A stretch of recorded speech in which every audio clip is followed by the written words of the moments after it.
నమస్కారం. Welcome to I dream ధర్మ మార్గం విత్ విజిత కార్యక్రమానికి స్వాగతం.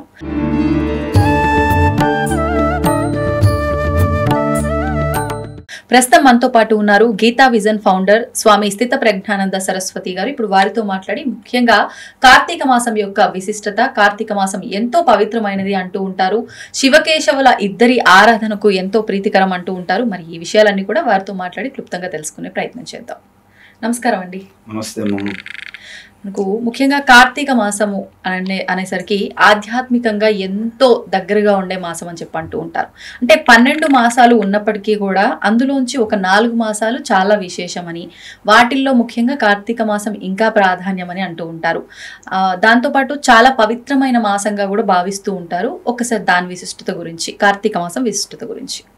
వాస్తవానికి ఈ కాలం ఏదైతే ఉందో అది ఈశ్వరుడే కాలంగా ఉంటారు. ఎందుకంటే భగవద్గీతలో కూడా చెప్పారు, కాలోస్మి, నేనే కాలమై ఉన్నాను.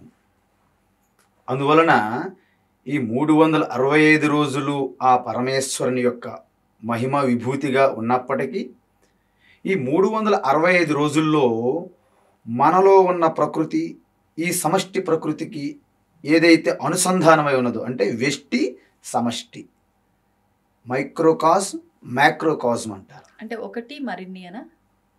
వ్యష్టి అంటే వ్యక్తి, సమష్టి అంటే ఇండివిజువల్, టోటాలిటీ. మనకి వాస్తవానికి మన ఇండివిజువల్ ఏదైతే ఉందో అదే దాని విస్తార రూపమే సమష్టి ప్రపంచం, విశ్వం యొక్క రహస్యం తెలియాలంటే మన నుండి తెలుసుకోవచ్చు.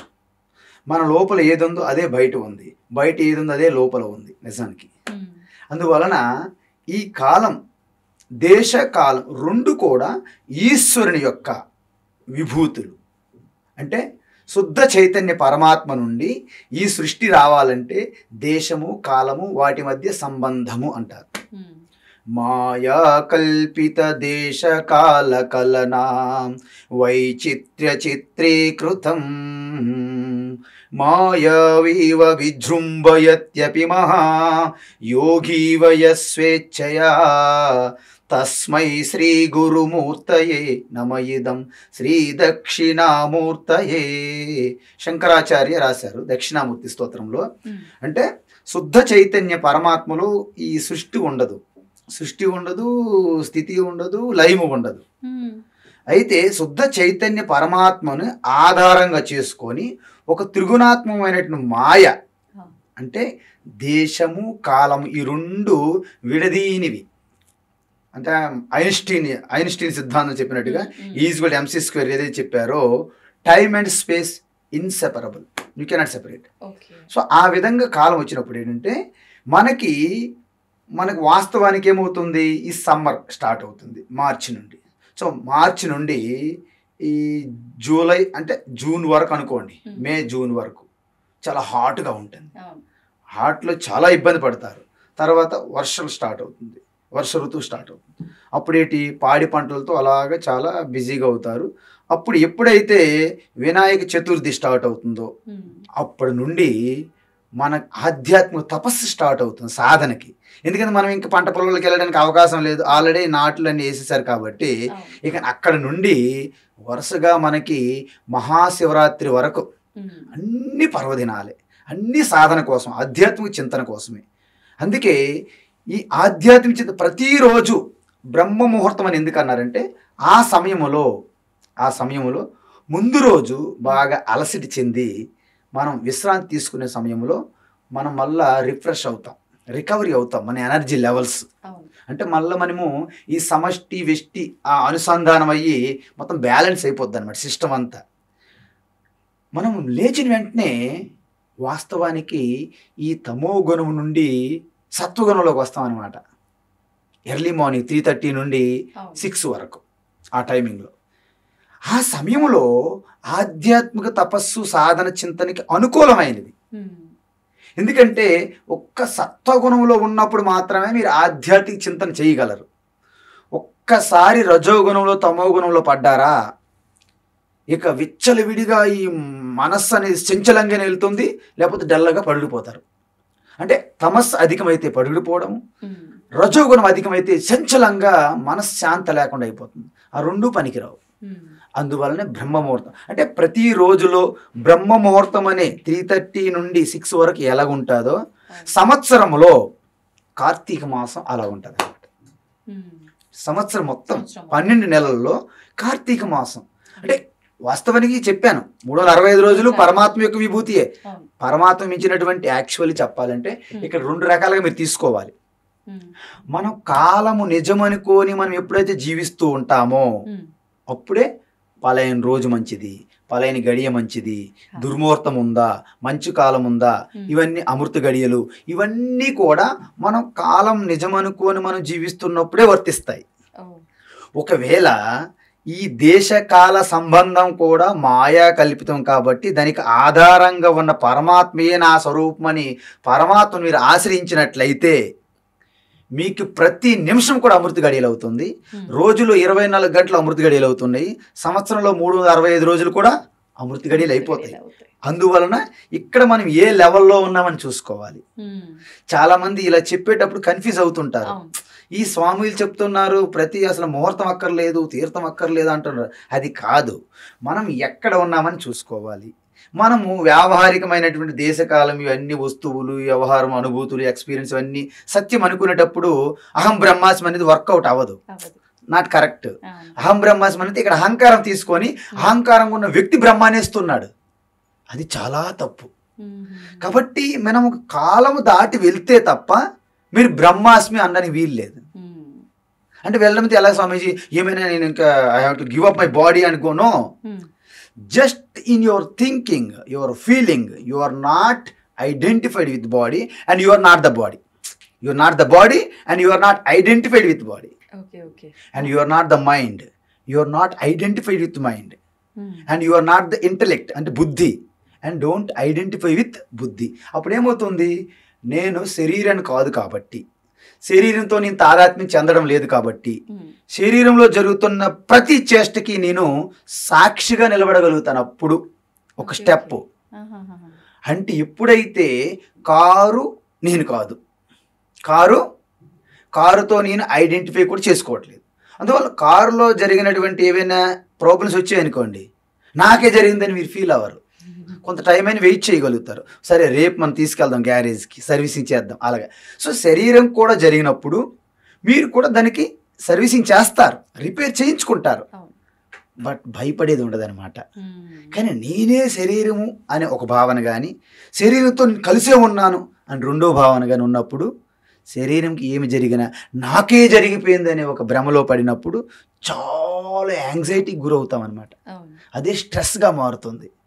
కంప్లీట్గా అనారోగ్యం పాలవుతారనమాట.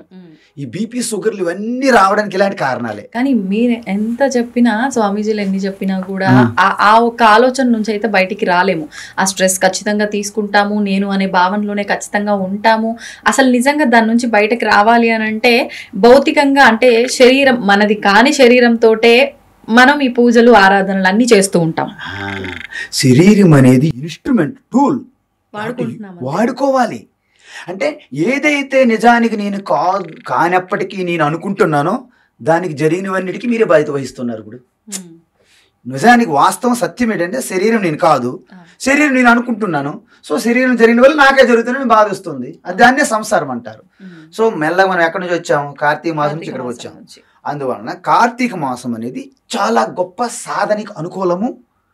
ఆ సమయంలో వర్షాలు పడుతుంటాయి. ఎక్కడ బయటికి వెళ్ళి ఎక్కువగా వ్యవహారం చేసేది అంత సమయం ఉండదు. మీకు వీలైనంత వరకు ప్రసన్నమైనటువంటి వాతావరణం ఉంటుంది, పాడి పంటలతో పచ్చగా ఉంటుంది.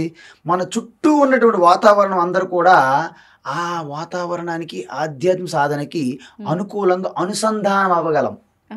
మామూలు సమయంలో మీరు ప్రయత్ని సాధన చేస్తే 1 గంట కాలం ఏదైనా జపం చేశారనుకోండి, కార్తీక మాసంలో 5 నిమిషాలు చేస్తే దాంతో సమానం. ఎందుకంటే మీ లోపల ఉన్నటువంటి ప్రకృతి ఏంటి, 3 గుణాలు, త్రిగుణాత్మకం. బయట ఉన్న ప్రకృతి ఏంటి, త్రిగుణాత్మకం. ఎప్పుడైతే ఆ 3 గుణాల్లో అలజడి, ఆందోళన, పెర్మిటేషన్, కాంబినేషన్లో చాలా డిఫరెన్సెస్గా ఉండదో, ఫైటింగ్ ఉండదో, అంటే వాటి మధ్య ఒక మ్యూచువల్ అండర్స్టాండింగ్ అంటారు, ఒప్పందం కుదిరింది. బయట వాడితో మనం కనెక్ట్ అవుతున్నాం. ఎప్పుడైతే దానికి దీనికి కనెక్ట్ అవుతామో అప్పుడు టోటల్ ఉన్నటువంటి ఆ శక్తి ఏదైతే ఉందో మాయాశక్తి మీలో ప్రకటమవుతుంది. అందువలన ఎప్పుడైతే ఈ శరీరం ఫస్ట్ ఆఫ్ ఆల్ మీరు ఈ ప్రపంచము ఈ జగత్తు నుండి మీరు వేరు చేయగలగాలి బుద్ధి ద్వారా వివేకముతో. తర్వాత మెల్లగా శరీరము నుండి లోపలికి వేరు చేయాలి, ఐఎమ్ నాట్ ద బాడీ అని. అలాగ సూక్ష్మంగా లోపలికి వెళ్తున్నాం మనం. అంటే బయట నుండి అంతర్ముఖంగా ప్రయాణం చేయాలి జగత్తు నుండి. నెక్స్ట్ ఏంటి? శరీరం, ఎన్కౌంటర్ విత్ బాడీ. నెక్స్ట్ ఏంటి? Sense organs and breath. అప్పుడు మనం ఏం చేయాలి? ఎప్పుడైతే మీలో జరుగుతున్నటువంటి శ్వాసను కూడా, శ్వాస ఏదైతే ఉందో, ఆ బ్రెత్ ఏదైతే ఉందో దాన్ని అబ్జర్వ్ చేశారనుకోండి, మైండ్ మరి బయటికి వెళ్ళడానికి అవకాశం లేదు. మైండ్ ఆటోమేటిక్గా పడి ఉంటుంది అక్కడ. మనం పెంచుతున్న పెట్ డాగ్ ఉంటుంది కదా, మనం ఎక్కడైతే అక్కడ కూర్చోంటుంది ఇలాగా చేసుకుని టైలింగ్ చేసుకొని. సో అక్కడ ఉంటుంది అనమాట, వ్యాగింగ్ ద టైల్ ఉంటుంది కదా మన డాగ్. ఆ మైండ్ కూడా మీరు చెప్పినట్టు అలా కూర్చుంటుంది. మీరు కమాండ్ ఇచ్చినంత వరకు మైండ్ వెళ్ళదు. ఎందుకు? మీరు వాచింగ్ ద బ్రెత్ అనమాట, శ్వాసని మీరు అబ్జర్వ్ చేస్తున్నారు కాబట్టి. మీరు శ్వాసను ఎప్పుడైతే అబ్జర్వ్ చేస్తున్నారో మీ ఇన్నర్ దృష్టి ఉంటుంది. ఇన్నర్ దృష్టి అంటే ఏంటి చెప్పినా, ఈ రెండు కళ్ళు కాదు, నేత్రములు కాదు. నేత్రలు మూసుకున్నప్పటికీ నాకు తెలుస్తుంది ఇది చేయరు. తెలుస్తుందా? ఏ దృష్టి? తెలుసుకునే దృష్టినే అంతర్దృష్టి అంటారు. అంతర్దృష్టి ద్వారా రెండు కనుబొమ్మల మధ్య ప్లేస్లో మీరు దృష్టి ఫోకస్ పెట్టగలిగితే అప్పుడు ఏమవుతుంది తెలుసా? మిరాకిల్ ఏర్పడుతుంది. మైండ్ అలాగే అబ్జర్వ్ అయిపోతుంది. ఎక్కడ? మీ హృదయంలో. శ్వాస ఏంటంటే జస్ట్ అలాగ స్లో అవుతూ ఆనా అపాన, అంటే ప్రాణ అపాన, అంటే తీసుకునే దాన్ని అపాన అంటారు, విడిచిపెట్టేదాన్ని ప్రాణ అంటారు. ఈ రెండు స్లో అవుతూ సమం అవుతాయి అన్నమాట ఈ ముక్క నాసిక అంతరంలో. అప్పుడు ఏమవుతుందంటే కంప్లీట్గా మీరు ఒక ముద్ర స్థితికి వెళ్ళిపోతారనమాట, ఒక ముద్రలోకి వెళ్ళిపోతారనమాట. అంతే కదా? ఆ ముద్ర స్థితి ఏం చేస్తుందంటే మీ హృదయస్థంలో అట్టర్ సైలెన్స్ తీసుకుపోతుందండి, మౌనం, అట్టర్ సైలెన్స్. ఆ అట్టర్ సైలెన్స్ నుండి మీకు శాంతం కదా, దాన్నే శంభు అంటారు. అంటే ఏ ముద్ర అయితే మీకు శంభు దగ్గరికి చేర్చుతుందో దాన్నే శాంభవి ముద్ర అంటారు. మీరు వినుంటారు జస్ట్ క్యాజువల్గా. అంటే ముఖ్యంగా ఇప్పుడు ఈ కార్తీక మాసంలో ఈ ముద్రలు, ఈ సాధనలు చేస్తే ఫలితం ఉంటుంది అంటున్నారు. ముద్రలు ఏమీ చేయక్కర్లేదు, నేను దానికి పేరు పెట్టాను శాంభవి ముద్ర అని. అది మీకు తెలియకుండా కూడా అప్పుడప్పుడు మీరు చేస్తుంటారు, దాన్ని నేను పేరు చెప్పాను అంతే. అందువలన మనం భయపెట్టకూడదు ఎవరికైనా. సింపుల్ ఏంటంటే కార్తీక మాసంలో ఇది నేను మీకు అయ్యేష్ సాధనలో చెప్పా, ఇది మాకు కష్టం అన్నారనుకోండి, నో ప్రాబ్లం, కిందకి దిగుదాం. భగవద్గీతలు అలాగే చెప్పారు. ఫస్ట్ అయ్యేష్ సాధన చెప్పారు అర్జునుడికి, నాకేది కష్టంగా ఉన్నది, 1 స్టెప్ కిందకి వచ్చారు. అయితే ఏదైతే మీ లోపల ఉన్నటువంటి ప్రకాశం అంటే మీరు జ్యోతి అనుకోకూడదు. నేను తెలుసుకొని చూసారా, కళ్ళు నేత్రాలు మూసినా నేను తెలుసుకున్నాను కదా, దాన్నే జ్యోతి అంటారు. అంటే తెలుసుకునే దానిని జ్యోతి స్వరూపం అంటారు. అందుకే ఏ ప్రకాశంలో అయితే మనం వస్తువులను తెలుసుకుంటున్నామో, ఏ ప్రకాశంలో అయితే మనం వ్యవహారం చేస్తున్నామో దాన్నే తెలుసుకోవడానికి ఉపయోగపడే జ్యోతి అంటారు. అది బయట ఉంటే ఈ ప్రకాశం అంటున్నాము, లోపల ఉంటే చైతన్యము అంటున్నాం కదా. సో ఆ చైతన్యం అనేది అంతటా ఉంది, లోపల బయట ఉన్నది. ఆ జ్యోతిని మనము చేరుకోవడానికి మనం బయట ఒక జ్యోతి వెలిగిస్తున్నాం. ఎందుకు? దాన్ని టచ్ చేయడానికి. అందుకే మనం కార్తీక మాసంలో ఆ యొక్క 1,000,000 దీపోత్సవాలు, 1,00,000 దీపోత్సవాలు అని పాపులర్గా చేస్తుంటారు. ఎందుకు? జ్యోతి అంటే ఏంటంటే అంధకారాన్ని చెదరగొట్టేది. ఇప్పుడు ముఖ్యంగా అండి మనకున్న పురాణాల్లో మనం ఆచరిస్తున్న ప్రతి విధానం గురించి, ఆచరించాల్సిన విధానాల గురించి కూడా ఉంది విశ్లేషణ అనేది క్లియర్గా అని చెప్పి అంటూ ఉంటారు. ముఖ్యంగా ఈ కార్తీక మాసం విషయానికి వస్తే స్కాంద పురాణంలో, పద్మ పురాణంలో చాలా గొప్పగా ఈ మహత్యం అంతా కూడా వివరించబడింది అని చెప్పి నేను విన్నాను. ఇది వాస్తవం? అసలు ఏముంది ఆ పురాణాల్లో మాసం గురించి? అంటే పురాణాలు ఏం చెప్తారంటే ఏదైతే వేదముల్లో ఒక తత్వం ఆత్మస్వరూప తత్వం చెప్పాలనుకున్నారో వేదముల ద్వారా వచ్చిన ఆత్మతత్వాన్ని ఉపనిషత్తులు అంటారు, బ్రహ్మ విద్య. అవి ఎలా ఉంటాయంటే మీరు ఆ స్థితికి సంసిద్ధంగా ఉంటే తప్ప ఉపనిషత్తులు అర్థం చేసుకోలేరు. కానీ ఎవరిని విడిచిపెట్టడానికి లేదు కదా, ఈ సమాజంలో ఎవరిని విడిచిపెట్టడానికి లేదు, అందరినీ కొన్ని కలుపుకొని రావాలి. అంటే ఒక క్లాసులో ఫస్ట్ క్లాస్ స్టూడెంట్స్ ఉంటారు, మిడిల్ క్లాసులు ఉంటారు, లో క్లాస్ స్టూడెంట్స్ ఉంటారు. కానీ టీచర్ యొక్క దృష్టి ఏముంటుందంటే ఫస్ట్ క్లాస్ స్టూడెంట్కి హెల్ప్ చేస్తూ ఆ లో క్లాస్ స్టూడెంట్ని కూడాను ఏదో రకంగా పాస్ చెయ్యాలి అనే ఒక దృక్పథం ఉంటుంది నిజమైన టీచర్కి. ఋషుల యొక్క దృక్పథం కూడా అదే. మీరు ఉత్తమ స్టూడెంట్స్ ఉన్నారనుకోండి, మీకు డైరెక్ట్గా ఉపనిషత్తులతోనే మీరు you can realise yourself. You no need to go for Puranas and no need to go all ఈ యొక్క గారిడీలు ఈ పిల్లి మొగ్గలు వేయడానికి అవసరం లేదు. కానీ అందరికీ సాధ్యం కాదు కదా, ఎందుకంటే మనం అందరం ఆత్మస్వరూపులమే, పరమాత్మ స్వరూపులమే, అందులో డౌట్ లేదు. కానీ ఈ ప్రకృతి ఏదైతే ఉందో అది శాశ్వతం కాదు. మనందరికీ ప్రకృతులు వేరు వేరు, భిన్నం. 3 గుణాల్లో తేడా. 3 గుణాలు అంటే సత్వగుణము, రజోగుణము, తమో గుణము. ఆ 3 గుణముల నుండే మన సూక్ష్మ శరీరం అంటే మనసు, బుద్ధి, ఇంద్రియములు, స్థూల శరీరం ఈ యొక్క స్థూల దేహము ఇవన్నీ వచ్చాయి. సో వీటిలో ప్రతి వ్యక్తికి తేడా ఉంటుంది. వాటికి అధిగమించి అన్నిటికీ ఆధారంగా ఉన్నటువంటి ఆ చైతన్యం మన సమానం. అది సత్యం, జ్ఞానం, అనంతం, బ్రహ్మ. కాబట్టి దానిని చేరుకోవడానికి ఉపనిషత్తులు ఇచ్చినటువంటి ఉపదేశం సరిపోతుంది.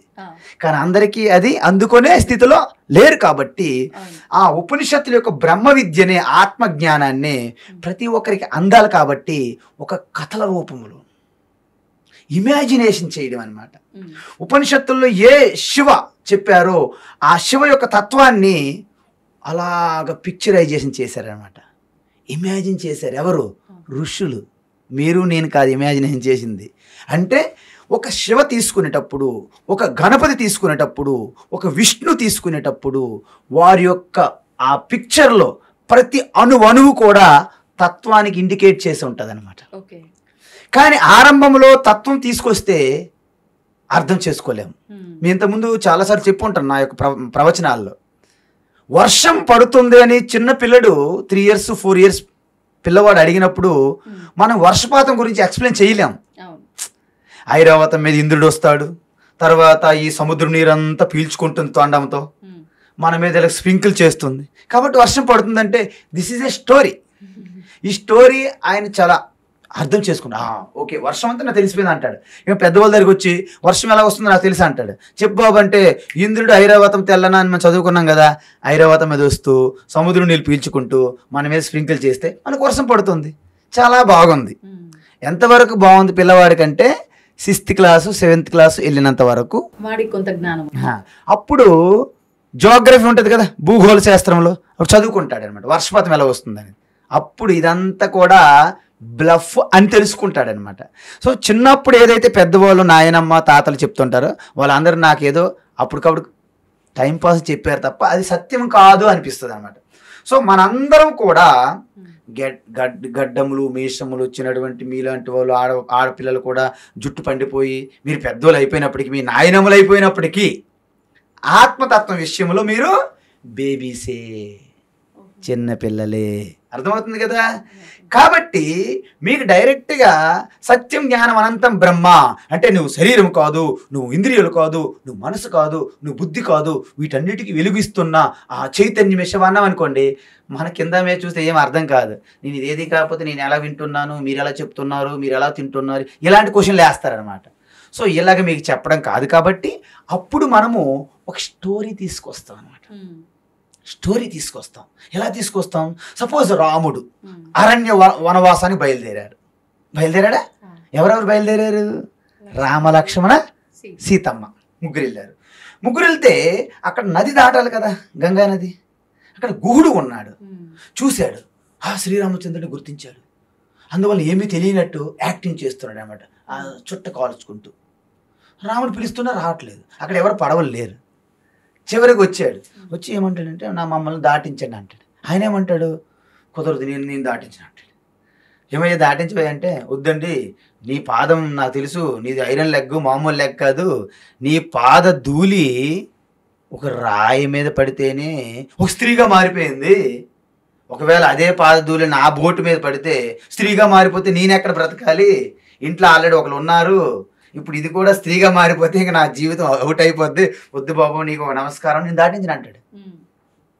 ఎన్ని చెప్పినా ఒప్పుకోడు అనమాట. చివరికి అయితే ఒకటి ఉన్నది మార్గం, మధ్య మార్గం ఉన్నది. ఏంటి అంటే నీళ్ళు, ఆ గంగా జలం తీసుకొచ్చి ఆ పాదం బాగా కడిగి ప్రక్షాళన చేసి ఆ పూజ చేసి ఇంకా పాదంకి ఎటువంటి దుమ్ము ధూళి లేదని ఈయన కన్ఫర్మ్ చేసుకున్న తర్వాత ఈ పాదం బోటు మీద పెట్టాలంటాడు. అంటే అర్థం ఏంటి? ఆయన భక్తి వచ్చిన అవకాశాన్ని వదులుకోకుండా సక్రమంగా వినియోగించుకుంటాడు అనమాట. సేవ చేయడమే ఈశ్వరుడని. ఎందుకంటే శ్రీరామచంద్రుడు సాక్షాత్ పరమాత్మ అని ఆయన ఎప్పుడైతే విశ్వసించారో ఆయనకి ఏదో రకంగా సేవ చేసుకోవాలి. ఎందుకంటే ఈ విధంగా వెళ్ళకపోతే ఆయనకి సేవ చేసుకునే అవకాశం రాదు కదా. మనందరికీ వస్తుంది అలాంటి అవకాశాలు, ఎక్కడికక్కడ వస్తాయి, కానీ మనం తప్పించుకుని వెళ్ళిపోతాం. మనమే పెద్ద దృష్టి పెట్టాం, గుర్తించాం, అంతే కదా. అదేవిధంగా మనం ఏం చేస్తామంటే మొట్టమొదటిసారి నేను ఏం చేస్తున్నా నాకు ఏదో ఈశ్వరుని అనుగ్రహం ద్వారా జరుగుతుంది అని గుర్తించగలగాలి. సాధారణంగా మనం గుర్తించం. అంత మంచి జరిగిపోతున్నప్పుడు నేనే చేస్తానో భ్రమలో ఉంటాం. అది విఫలమైనప్పుడు మాత్రం మీకు అనిపిస్తుంది, అమ్మ దేవుడా అంటారనమాట. దేవుడు ఎప్పుడు గుర్తొస్తుంది? మీరు విఫలమైనప్పుడు గుర్తొస్తుంది. కాబట్టి మనకేం చేస్తారు? మొట్టమొదటిసారిగా ఈ పరమాత్మ సూక్ష్మంగా ఆత్మరూపంగా ఉందంటే ఎవరు అర్థం చేసుకోలేరు కాబట్టి దానికి ఒక స్టోరీ క్రియేట్ చేస్తారు. శివ, ఇక్కడ మామూలుగా నీలకంఠం, ఇక నాగేంద్రహారాయ, ఇక్కడ చంద్రశేఖర, ఇటు గంగాధర, ఇవన్నీ చెప్పాం కదా. ఇక్కడ విభూతి, త్రినేత్రుడు, త్రిశూలము వచ్చింది, రుద్రాక్ష, ఎన్ని వచ్చాయి. ఇవన్నీ కూడా చెప్తే ఒక పర్సనాలిటీ తయారయ్యాడు. స్వామి నామాల ఇవన్నీ కూడా శివని ఇండికేట్ చేస్తున్నాయి. మీరు దేని టచ్ చేసినా శివే అవుతుంది అనమాట. గంగాధర శివ, చంద్రశేఖర శివ, రుద్రాక్ష శివ, త్రిశూలధారి శివ. చూసారా? ఇవన్నీ రావడానికి కూడా ఏమైనా ఆంతర్యం ఉందా? ఇవన్నీ ఎలాగ ఊహించారంటే ఆ పరమ రహస్యమైనటువంటి పరమాత్మ తత్వం ఏదైతుందో ఉపనిషత్తుల్లో దాని గురించి లక్షణాలు చెప్పారు. సర్వవ్యాపి అంటే సర్వవ్యాపి. ఇప్పుడు అనంతం ఎప్పుడు మనం ఊహించేటప్పుడు నీలంగా కనిపిస్తుంది. మీరు సముద్రం దగ్గరికి వెళ్ళారనుకోండి, తీరం నుంచి చూసారనుకోండి, అనంతంగా ఉంటుంది జలం. మీకు ఎలా కనిపిస్తుంది? బ్లూ వాటర్గా కనిపిస్తుంది. ఆ వాటర్ పైకి తీస్తే బ్లూనెస్ ఉండదు. ఆకాశంలో చూసారనుకోండి, అది విస్తారంగా ఉంటుంది, అవధులు అద్దులు లేని ఆకాశం. మీకేంటి? బ్లూ స్కై అంటారు. అలా మీరు పైకి వెళ్తుంటే ఎక్కడ బ్లూనెస్ ఉండదు. ఇది just indicated by blue. So the Neelakantha is అనంతం, ఆది అంతం లేని స్వరూపం కదా నీలకంఠుడు. ఓకేనా? అదే విధంగా త్రిశూలధారి అంటే ఏంటి? 3 గుణముల మాయని నాశనం చేసే శక్తి సంపన్నుడు ఎవరు? పరమాత్మే కదా. తర్వాత యావత్ సృష్టి అంతా కూడా భస్మమే, దాంట్లో ఏమి లేదు. ఇక్కడ త్రినేత్రం అంటే ఏంటి అంటే మనం 2 నేత్రముల ద్వారా నామరూపాలని చూస్తాము. నామరూపాలు అంటే దేశం, కాలం, మాయ. మాయను అధిగమించే స్వరూపం ఏంటి? జ్ఞానము. జ్ఞాన నేత్రము, త్రినేత్రుడు ముక్కంటి ఉన్నది కదా. గంగాధర, గంగా అంటే జ్ఞానము, అంటే జ్ఞాన ప్రవాహము. అంతం అవ్వదు, ఆయన జ్ఞానానికి అంతం లేదు. వేదాహ అనంతాహ అంటారు, వేద జ్ఞానము అనంతం. అందువలన దీన్ని గంగాధర్ అని చెప్పారు. ఇప్పుడు మీకు జ్ఞానము అనంత ప్రవాహం అన్నాను అనుకోండి, మీకేం గుర్తొస్తుంది? ఏదైనా ప్రవాహంగా నీరు వెళ్తే గుర్తొస్తుంది తప్ప మీకు తెలియదు. అందుకే మనం గంగ ఇక్కడ ఉన్నది కదా, హిమాలయ గంగ, ఆ గంగని ఇండికేట్ చేసి అది జ్ఞాన గంగా, శివ యొక్క జ్ఞాన గంగా. సో ఈ విధంగా ప్రతి దేవీ దేవత మూర్తి మీరు తీసుకొస్తే అన్ని నేను అలాగే చెప్తా. నేను చెప్పడం కాదు, ఆల్రెడీ శాస్త్రంలో చెప్పబడింది. పురాణంలో ఏం చెప్పాము? మనం అదే శివునికి ఊహించుకున్నాం. ఇప్పుడు అన్ని పెట్టాం, అన్ని పెడితే ఒక వ్యక్తి అయ్యారు. ఇప్పుడు ఒక వ్యక్తి అయినారు కదా, ఆయన మగవాడిగా చూపెడతారు. ఫస్ట్ మగవాడు ఉంటే ఆడవాళ్ళు ఉండాలి కదా, ఒక ఫ్యామిలీ అవ్వాలంటే. అప్పుడు మొత్తం ఈ 3 గుణాల్లో ఉన్నటువంటి మాయాశక్తి ఉంది కదా, ఆవిడికి ఒక స్త్రీమూర్తిగా మనం రిప్రజెంట్ చేస్తాం. ప్రకృతి యావత్తు సృష్టి ప్రకృతికి ఒక స్త్రీ రూపం ఇస్తే పార్వతీదేవి. అప్పుడు ఇద్దరికి వివాహం చేయాలి కదా. వివాహం చేస్తే ఊరుకోరు కదా, పిల్లలు రావాలి కదా. అప్పుడు గణపతి, గణపతి అంటే జ్ఞానశక్తి. అందుకే చూడండి, ప్రకృతి నుండి ఏ జ్ఞానశక్తి, ప్రకృతి 2 శక్తులు ఉంటాయి. ఒకటి జ్ఞానశక్తి, 2 క్రియాశక్తి.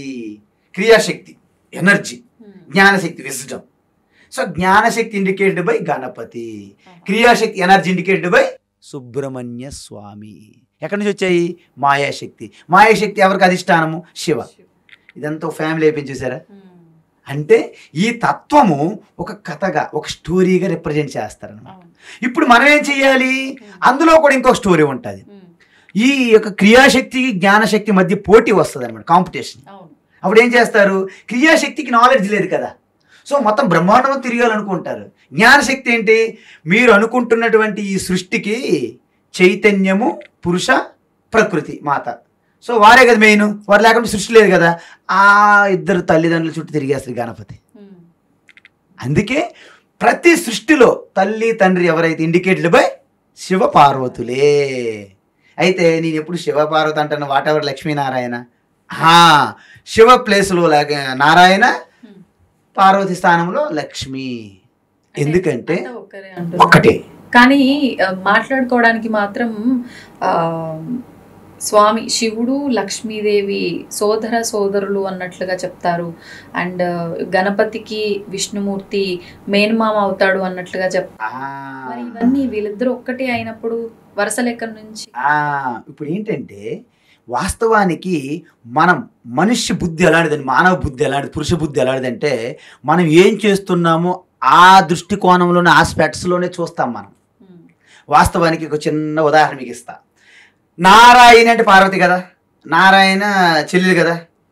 ఇప్పుడు శక్తిపీఠాలు చూసుకోండి, శక్తిపీఠాలు ఉన్నాయి కదమ్మా.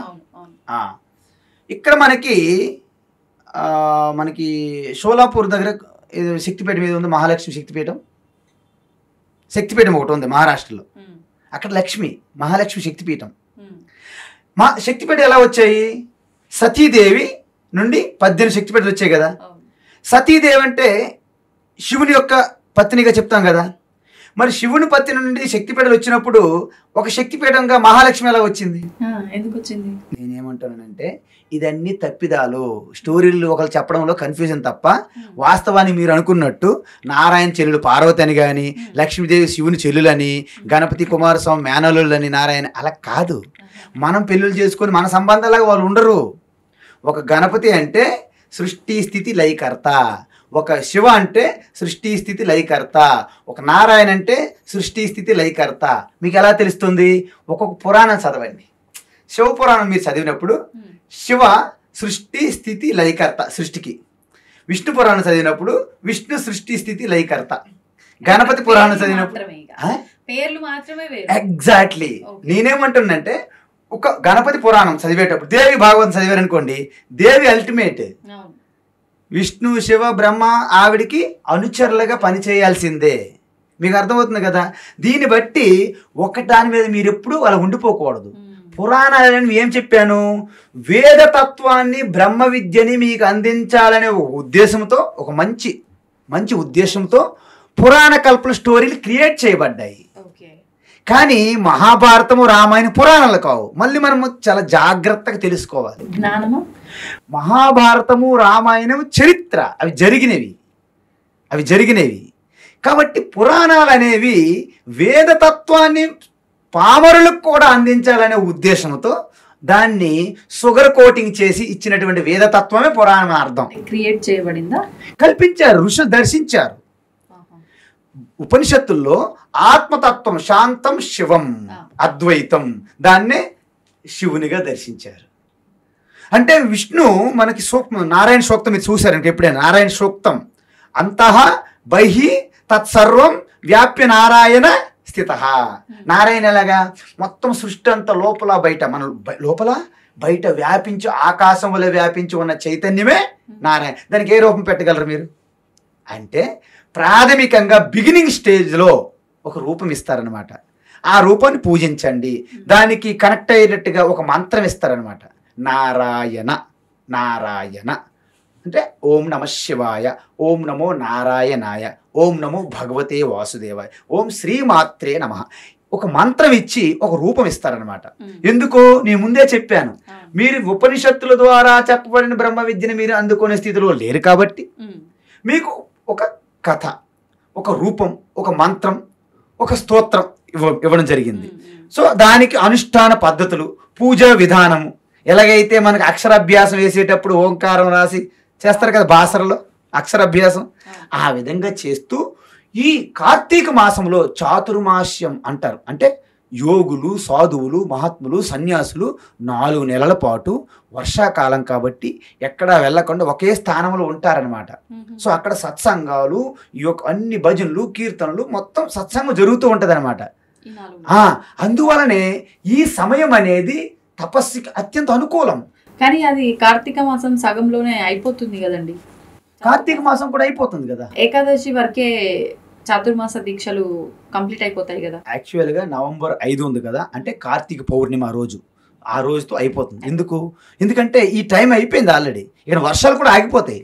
వర్షాలు ఆగిపోయినప్పుడు మహత్తులు ఒక దగ్గర ఉండరు కదా, మళ్ళీ సంచారంలో ఉంటారు కాబట్టి. సో దీన్ని అత్యంత అనుకూలమైన గొప్ప సమయముగా కేటాయించడం జరిగింది, చెప్పడం జరిగింది.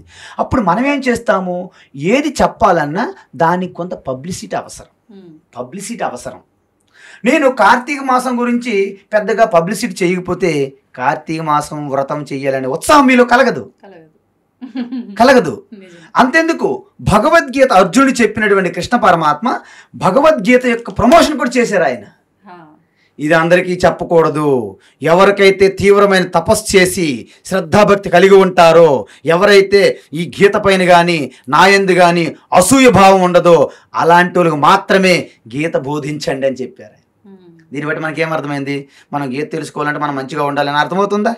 తర్వాత గీతా జ్ఞానం ద్వారా మీకు మోక్షం తథ్యం. మీరు గంగా స్నానం చేస్తే మీ మురికిపోతుంది, శరీరం మురికిపోతుంది. కానీ గీత జ్ఞాన గంగా స్నానం చేస్తే జన్మ మృత్యు అనే సంసార చక్రం నుండి బయటపడతారు అని దీని గురించి చెప్పడం అయింది. అది ప్రమోషనే కాదా, పబ్లిసిటీ కదా, స్తుతే కదా. అంటే దీన్ని బట్టి మీరు ఎందుకు చెప్తారంటే, అంటే ప్రమోషన్ అని ఎందుకు అనుకోవాలి, పబ్లిసిటీ తెలియజేయాలి, లోక కళ్యాణం కోసం. ఎస్, లోక కళ్యాణమే, కానీ దాని గొప్పతనం తెలిస్తే కదా చేస్తుంది, ఉత్సాహం చూపెడతారు. ప్రయోజనం అనుద్దిశ్య మందోపి న ప్రవర్తతే అంటారు మహాత్ములు. ప్రయోజనం లేకపోతే ఎంత జడు అయినప్పటికీ అది చేయడానికి ఉత్సాహం చూపెట్టరంట. సో దాని గురించి గొప్పతనం చూపెట్టాలి. నాయన మీరు జిమ్కి వెళ్తారు, ఎందుకు వెళ్తారు? ఎంత కష్టపడి జిమ్లో అలాగా స్వెట్టింగ్, టాయిలింగ్ ఎందుకు? నువ్వు చాలా యాక్టివ్గా ఉంటావు, మంచి ఎనర్జెటిక్గా ఉంటావు, నీ యొక్క ఆరోగ్యం బాగుంటుంది, అంతే కదా. ఇప్పుడు డైటింగ్ చేయాలనుకుంటున్నారు, ఎందుకు చేస్తారు? మీ ఆరోగ్యం బాగుండాలని, అంతే కదా. ఇప్పుడు మీరు కష్టపడి మార్నింగ్ నుండి ఈవినింగ్ వరకు మీరు ఎంత టైర్డ్గా అయిపోయినప్పటికీ మీ యొక్క ప్రొఫెషన్, మీ వృత్తిని చేస్తూ ఉన్నారు. ఎందుకు చేస్తున్నారు? నెలాఖరికి మీకు కొంత పారితోషికం వస్తుంది, దాని ద్వారా ఇల్లు గడపాలి కదా. ప్రయోజనం ఉందా లేదా? ప్రయోజనం లేకుండా అమ్మ ప్రతిరోజు morning 10 to 6 o'clock no pay nothing వచ్చి చెయ్యండి అంటే మీరు చేస్తారా? చెయ్యరు. మీరు బాగా చేస్తే మీకు ప్రమోషన్ వస్తుంది, మీ స్కేల్ ఇంక్రీజ్ అవుతుంది, అంటే మీరు ఇంకా ఉత్సాహంతో కష్టపడి చేస్తారు. అదేవిధంగా మామూలు టైంలో మీరు సాధన చేస్తున్నారో లేదో పక్కన పెడితే ఈ 4 నెలలు చాతుర్మాస్యం, అదేవిధంగా ముఖ్యంగా కార్తీక మాసం ఒక్క నెలలో కనుక మీరు వ్రతం చేస్తే 12 నెలలు చేసిన దానితో సమానం అన్నాం అనుకోండి. ఏం వ్రతం అండి? కార్తీక మాస వ్రతం అంటే శివ, విష్ణు, దేవి ఏదైనా సరే, అంటే ఆ యొక్క ఈశ్వరుని యొక్క సన్నిధిలో మీరు గడపాలి. భజన, కీర్తన, పారాయణము, సత్సంగము, ఉపవాసాలు, జాగరణములు, ధ్యానము ఏదైనా చేసినా ఇవన్నీ కూడా అంటే మీకు అనుగుణమైనటువంటి సాధనలు ఎంచుకొని ఈ కార్తీక మాసంలో చేయడం వలన మీకు అధికమైనటువంటి ప్రయోజనం వస్తుంది. ఎందుకు వస్తుంది? అందరూ కూడా ఆ మాసంలో, ఆ కార్తీక మాసంలో వెజిటేరియన్స్ ఎక్కువ అవుతారు. నాన్ వెజ్ తినేవాళ్ళు అయినప్పటికీ ఆ మాసంలో తినకపోవచ్చు. ఇంతకుముందు తన దుష్ప్రవర్తన ఉన్నప్పటికీ ఆ నెలలో కొంచెం కామ్గా ఉండొచ్చు. అంటే సమష్టిలో ఎక్కువ యాడ్ అవుతుంది. అంటే ఈ సామూహికమైనటువంటి ఈ తపశ్శక్తి మీలో ఒక రకమైనటువంటి ఉద్ధారణ కలిగిస్తుందంట, ఉత్థానం కలిగిస్తుంది అనమాట. అందువలన ఈ మాసం అనేది ఎంచుకోవడానికి కారణం. అందుకే కార్తీక మాసంలో ఒక్కొక్క కథలు చూడండి, చిన్న చిన్న కథలు చూడండి, అద్భుతమైన కథలు ఉంటాయి అక్కడ. పురాణంలో కార్తీక పురాణమే కార్తీక పురాణంలో కథలు ఉంటాయి అన్నమాట. చిన్న చిన్న స్టోరీలు చూద్దాం. ఏంటి అంటే బయటికి పెద్ద గొప్ప సాధువుగా కనిపిస్తున్నప్పటికీ, మనకు బయటికి చెడుగా ఉన్నప్పటికీ వాళ్ళిద్దరి మీద తేడా చూపెడతారనమాట. మానసికంగా దైవ చింతన చేసుకుంటూ బయట ఏదో వృత్తి చేసుకుంటారనమాట. వాళ్ళకి ఎవరు గుర్తించరు. బయటికి అంగుల ఆర్భాటాలు చేసుకొని మానసికంగా దురలవాట్ల మీద ఆలోచించేవారు ఉంటారనమాట. వాళ్ళ యొక్క పతనము, వారి యొక్క గొప్పతనం చూపెడతారనమాట.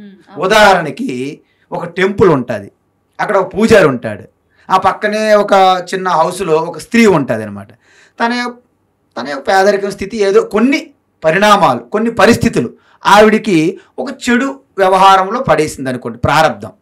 సో ఈయన ఏంటంటే ఆవిడ వైపు చూస్తూ, ఆవిడికి దూషించుకుంటూ, ఆవిడని తిట్టుకుంటూ, మానసికంగా ఆవిడ గురించే చింతిస్తూ పూజ చేస్తూ ఉంటాడనమాట పూజారి. ఓకే, ఆవిడ ఏం చేస్తుంది, బయటికి తప్పని వ్యవహారం జరుగుతున్నప్పటికీ ఈశ్వరుని నమస్కరించి తన తప్పు వ్యవహారం కూడా జరిగిపోతుంది, కానీ మానసికంగా పరమాత్మకి కనెక్ట్ అయి ఉంటుంది. అప్పుడు ఏమవుతుంది చెప్పండి? అప్పుడు ఏం జరుగుతుందంటే, పూజారి చనిపోయినప్పుడు అందరూ పూజారికి నమస్కరిస్తారు కదా, మనకి శటకోపం పెట్టాలి, తీర్థం ఇవ్వాలి, ప్రసాదం ఇవ్వాలి, అయ్యగారు నమస్కరిస్తాం కదా. కానీ లోపల మాత్రం అక్కడ ఏం జరుగుతుందో చూసుకుంటాండి ఈయన ఆలోచన. ముందు మాత్రం బంట కొట్టేసి తిప్పేస్తుంది ఆరతి అనమాట. సపోజ్కి కథ చెప్పాను నేను, అందరూ ఏమనుకో దానికి ఎవరి మీద నాకు ఇది ఉద్దేశం ఏమి లేదు, సదుద్దేశంతో చెప్తున్నాను నేను. ఓకే, అయితే ఈయనకి ఊరేగించారు చనిపోయిన తర్వాత. ఎందుకు? మహాత్ముడిగా భావిస్తున్నారు సొసైటీ. ఇక లోపల ఆయన ఏంటనేది ఈశ్వరుడికి తెలియాలి. ఆవిడ చనిపోయారు, ఆవిడ చనిపోతే ఈవిడ చండాలురాలు అనే మనుషులందరూ చేదరించుకుంటున్నారు, శరీరానికి అవమానిస్తున్నారు, ఈయన బాడీకి పూజిస్తున్నారు, ఊరేగిస్తున్నారు.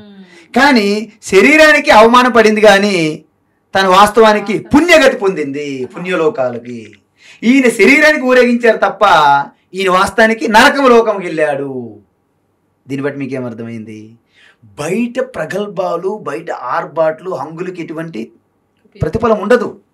అందుకే తపస్సు కూడా ప్రాథమికం నుండి, శారీరకం నుండి, వాచికం వరకు మానసికంగా అలా పైకి వెళ్ళాలి. అందుకే పురాణంతో స్టార్ట్ చేస్తాం. ఏం చేస్తారు? ఎప్పుడు ఏమి పట్టించుకోవు, నాన్ వెజ్ తింటావు, అనేక చెడు అలవాట్లు ఉన్నాయి, ఒక్కొక్కటి విడిచిపెట్టు. వారం రోజులు నాన్ వెజ్ లేకపోతే ఉండలేను అని నేను. అప్పుడు ఏం చేయాలి? అట్లీస్ట్ వారం 2 సార్లు మానేసి 5 సార్లు తినండి. అలా ఒక నెల రోజులు అయిన తర్వాత 3 రోజులని మానవయ్యా, 4 రోజులు, అలా స్టెప్ బై స్టెప్ అలా రావాలి. ఒక్కసారి అన్ని మానే అంటే మీరు చెప్పడం మానేనని మమ్మల్ని వదిలేసి వెళ్ళిపోతారు ఆయన. ఎందుకు? అలాగే ఉంటుంది, సొసైటీ అలాగే ఉంటుంది. కాబట్టి మనం ఏం చేస్తున్నామంటే కార్తీక మాసం అని చెప్పేసి ఈ వినాయక చతుర్థి నుండి మళ్ళీ మహాశివరాత్రి వరకు ఒక్కొక్క దేవీ దేవతకి ప్రత్యేకమైన స్థానం ఇచ్చుకుంటూ మనలో ఉన్నటువంటి ఆ గొప్పతనాన్ని చెప్తున్నాం. అంటే ఎంతోమంది భక్తులు వాళ్ళ జీవితాల్లో ఎలా ఉద్ధరించుకున్నారు, ఆ ఉదాహరణలు, ఆ యొక్క దృష్టాంతాలు, ఆ కథలు మనలో నింపడం వలన మనలో కూడా నిరుత్సాహం నుండి ఎంతో ఉత్సాహంగా వస్తాం. నిన్నే నేను ఒక ఫోన్ చేశారు, నాకు ఒకరు ఫోన్ చేశారు. ఆవిడికి షుగరు, చాలా నిరుత్సాహంతో బాధపడుతున్నది ఆవిడ, షుగర్తో. ఈ మధ్యనే వాళ్ళ నాన్నగారు చనిపోయారు. ఆవిడ బెంగ పెట్టుకొని అనారోగ్యం పాలైపోతుంది. నిన్న ఫోన్ చేశా నిజామాబాద్. ఫోన్ చేసి ఇవన్నీ చెప్పేసరికి ఒక్కసారి ఆవిడ ఫోన్లోనే ఆవిడ ముఖంలో నవ్వు నాకు వినిపించింది. ఒక్కసారి బయటపడారు. ఏంటంటే మనం ఏమనుకుంటామంటే ఇక నా జీవితం సరే అయిపోయింది అనుకుంటాం, కానీ ఒకటి మాత్రం గుర్తుంచుకోండి, ఇది చాలా చిన్న ప్రయాణం. ఏంటి? ఇది చాలా చిన్న ప్రయాణం, ఇంకెంతో ఉంది. మీకు ఏది జరిగినా ఇది చిన్న ప్రయాణం. ఈ ప్రారంధం అనేది చాలా తక్కువ. మనం ఎలాగైతే ఒక గ్రామం నుంచి ఇంకో గ్రామం ప్రయాణం చేస్తామో, ఈ జీవితమే, ఈ శరీరమే చిన్న ప్రయాణం. ఎందుకు? అనంతమైనటువంటి మీరు కాలానికి అతీతమైనటువంటి స్వరూపము. కేవలం ఇది చిన్న ప్రయాణమా కాదా? ఒక్కసారి మీరు ఈ చిన్న ప్రయాణం మనం ఒకసారి చూసుకుంటే మీరు దేనికి బాధపడరు. మీరు అన్నట్టుగా అంటే మీరు ఈ సాధనలు ఇవన్నీ చేస్తూ ఈ స్పిరిచువల్ మార్గంలో ఉన్నారు కాబట్టి చిన్న ప్రయాణంలో అనిపించవచ్చు, కానీ ఎవరికి వాళ్ళకి వచ్చిన చిన్న సమస్య కూడా చాలా పెద్దదిగానే అనిపిస్తుంది. సముద్రాన్ని అయితే ఎలా దాటలేము, దాటడం కష్టము అని మాట్లాడుకుంటాము, ఈ కష్టాల కడలిని కూడా దాటలేము, ఇది ఒక మహాసాగరము అని ఒక ఇబ్బందుల్లోనే మనం ఉంటాము, ఆలోచిస్తాము, చిన్నదైనా సరే పెద్దగా. మరి అంటే వీటికి ముఖ్యంగా ప్రత్యేకంగా విశేషంగా మనకు ఏదైనా ఫలితం రావాలి అని అంటే ప్రతిదీ కోరిక, కష్టము, సుఖము, దుఃఖము ఈ ఆలోచనలోనే ఉన్న వాళ్ళకి దానికి తగ్గట్టుగానే ఫలితం రావాలి. విశేషంగా ఏం చేయొచ్చు కార్తీక మాసంలో దాని నుంచి బయటపడాలి? ఇప్పుడు సముద్రం నుంచి మనము దాటలేమన్నారు మీరు. నేను ఇప్పుడు వెళ్తున్నా, సముద్రం దగ్గరికి వెళ్తున్నా. నేను ఫారిన్ కంట్రీ వెళ్ళాలి, అమెరికా వెళ్ళాలి. నేను సముద్రంలో స్విమ్మింగ్ చేసిన వెళ్ళేంత దమ్ము నాకు లేదు కదా. మీరు ఉన్నారు, నేను ఉన్నాను. అయితే మనం ఏం చేయాలి? మనం ఒక షిప్ ఏదైనా చూసుకోవాలి.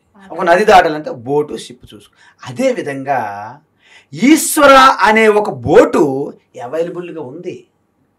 అందుకోసమే ఇక్కడ ఏం చెప్తున్నారంటే, నువ్వు దాటలేవు కాబట్టి నువ్వు ఇంతకు ముందు మనుషులు నమ్ముకున్నావు. వాళ్ళు మీకు కర్చీపులు ఇవ్వడం మొదలెట్టారు, హ్యాండ్ ఇవ్వడం మొదలెడతారు. It's common. మీరు వాళ్ళకైనా అలా ఇవ్వచ్చు, వారు మీకైనా ఇవ్వచ్చు. అయితే ఎవరికి కర్చీప్ హ్యాండ్ ఇవ్వకుండా శాశ్వతంగా ట్రస్ట్ వర్తి ఎవరున్నారు? దేవుడు అనుకుందాం. మనం చూడలేదు, కానీ దాన్ని మీరు నమ్ముకుంటే అది మీకు దాటిస్తుందని చెప్తున్నారు. ఇది ఎలా సాధ్యం అంటే, యావత్ సృష్టి అంతా కూడా ఒకే పరమాత్మ స్వరూపంగా ఉన్నది కాబట్టి అద్భుతాలు చాలామంది వ్యక్తుల్లో అవి జరిగాయి. ఎప్పుడు జరుగుతాయి తెలుసా?